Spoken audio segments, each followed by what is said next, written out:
Udah pada punya NVMe Gen 4? Kalau belum, telat bre. Gen 5-nya udah keluar.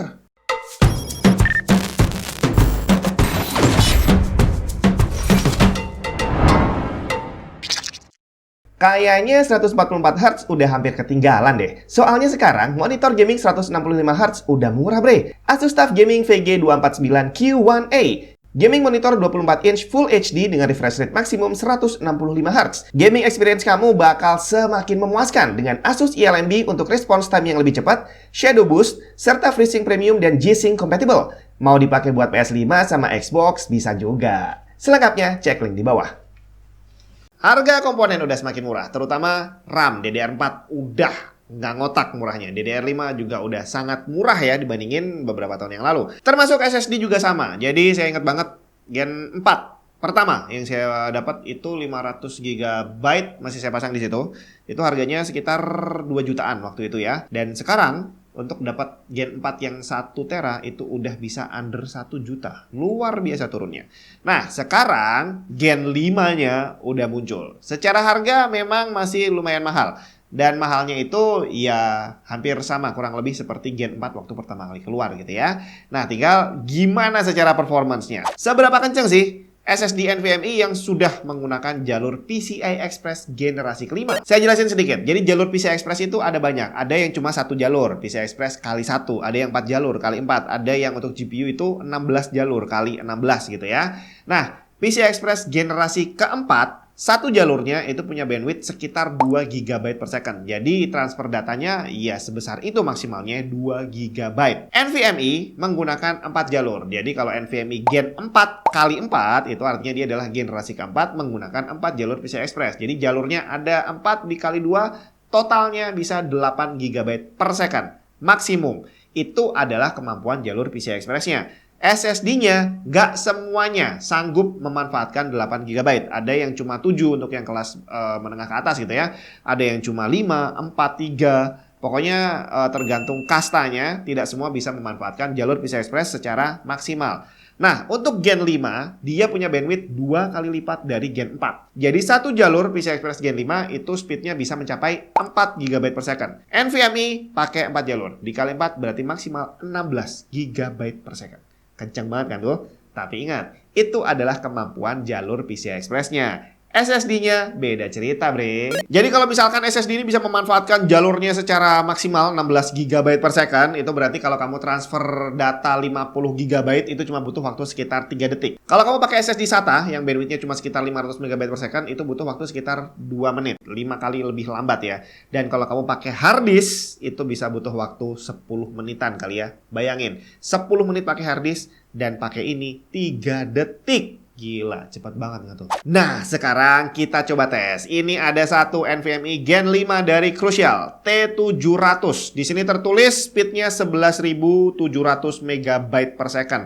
Hampir 12 GB. Jadi dari jalur 16 dia bisa hampir mencapai 12 GB. Jadi kalau secara kasta boleh dibilang dia kelas menengah ke atas. Karena nanti yang kelas atasnya itu harusnya bisa memanfaatkan mepet-mepet 16, 15-an harusnya bisa. Untuk spesifikasi detailnya tadi rate-nya hampir 12 GB tapi write-nya hanya 9,5 GB per second. Jadi kalau kamu ngisi data 50 GB ke SSD ini butuh waktu sekitar 5 detik. Cuma kalau ditanya seberapa kencang dia dibandingin sama Gen 4, iya dari penjelasan tadi tergantung Gen 4-nya yang mana, Gen 3-nya yang mana, karena masing-masing SSD punya kecepatan transfer yang berbeda. Secara desain, dia punya form factor 2280 alias panjangnya 80 mili. TBW-nya 600 untuk yang kapasitas 1 tera. Ada juga versi 2 tera yang TBW-nya 2 kali lipat dan 4 tera yang TBW-nya 4 kali lipat juga.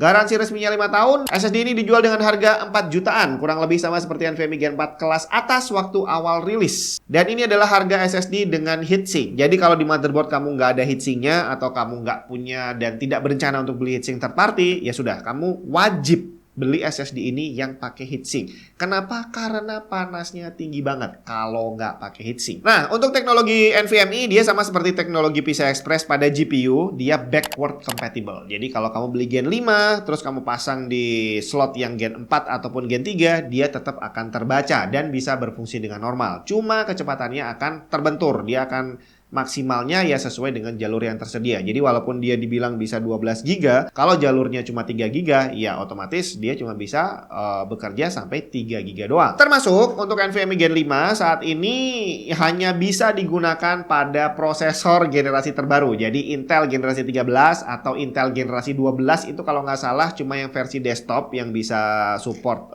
Gen 5. Terus kalau Ryzen berarti adalah Ryzen terbaru, Ryzen 7000. Termasuk juga motherboardnya nggak sembarangan. Harus motherboard kelas menengah ke atas yang biasanya punya slot PCI Express Gen 5. Nah, sekarang kita lihat gimana detail dari SSD ini dan juga performance-nya. Kita lihat dalamannya dulu. Dari controller yang paling kelihatan, Phison PS5026E26 yang biasa disingkat Phison E26. Ini merupakan controller NVMe Gen 5 kelas konsumen pertama di dunia. Diumumkan di CES 2023 awal tahun ini, di mana disebutkan bahwa controller ini akan dipasangkan dengan NAND flash terbaru dari Micron TLC dengan 232 layer, yang ternyata benar digunakan pada Crucial T700 ini. Dan controller ini adalah controller pertama dari Phison yang bisa mencapai speed random 4K Q1 T1 lebih dari 100 MB per second. Nanti kita lihat aktualnya berapa. Kalau kita lihat di sini SSD-nya dia menggunakan 4 chip NAND flash yang terpasang di dua sisi dengan DRAM LPDDR4 dari Micron juga. Sekarang untuk speed testnya. Terlihat angka read dan write-nya sesuai dengan spek. Perhatikan angka write paling bawah. Jadi yang kanan paling bawah, random 4K Q1 T1 ini mencatat angka 296 MB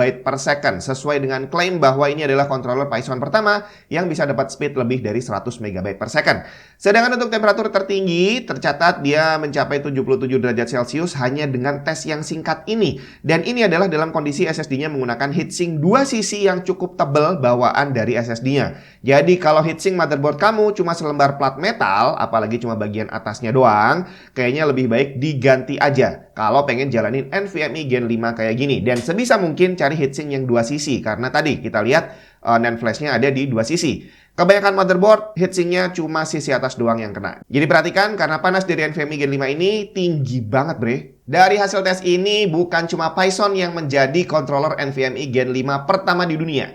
Crucial T700 ternyata adalah SSD NVMe terkencang di dunia saat ini. Yang lainnya Gen 5 udah ada, tapi kebanyakan speednya ada di kisaran 10 GB per second, 10.000 MB per second. Dan Crucial ini tadi udah kita lihat, dia hampir mencapai 12 GB, 11.700 MB per second. Gila nggak sih?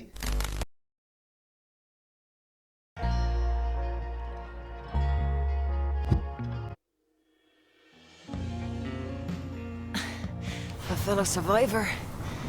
Looks like they're in shock.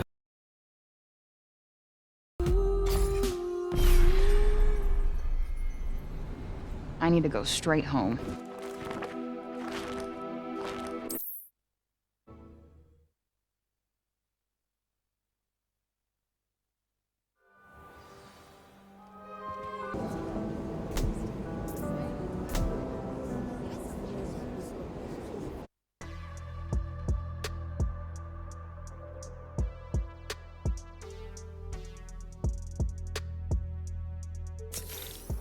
Gotta meet Finn for coffee.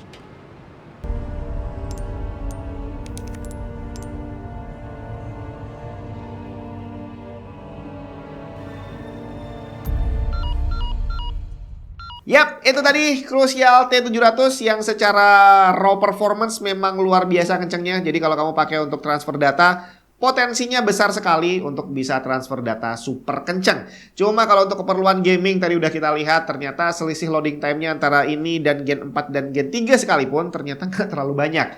Nggak tahu deh, apakah softwarenya yang masih belum mampu, jadi bottleneck-nya ada di software yang belum mampu memanfaatkan bandwidth sebesar ini. Saya nggak tahu, ya harus dibuktikan nanti game-game baru atau patch baru nanti apakah bisa jadi lebih kencang. Tapi kalau dari yang udah dites tadi, bisa kita lihat loading time-nya udah nggak lama ya. Cuma hitungan berapa detik doang udah langsung muncul. Jadi ya hampir instan sih menurut saya untuk beberapa game yang udah saya tes. Jadi yang akan bisa memanfaatkan NVMe ini adalah kamu yang memang rajin transfer data berukuran besar. Cuma permasalahannya adalah apakah kamu punya slot PCI Express Gen 5-nya lebih dari satu di PC kamu? Dan kalau kamu mau transfer dari media eksternal, kayaknya masih belum ada yang bisa menyamai speednya Gen 5. Secara kalaupun kamu pakai USB 4 ataupun Thunderbolt 4 yang sudah 40 gigabit per second, itu berarti transfer rate-nya cuma sekitaran 8 GB per second. Masih lebih kencang SSD ini. Jadi sepertinya yang akan punya ini, kamu akan punya keuntungan bragging rights yang lebih besar, bre. Karena ini teknologi terbaru dan gak semua orang bisa punya.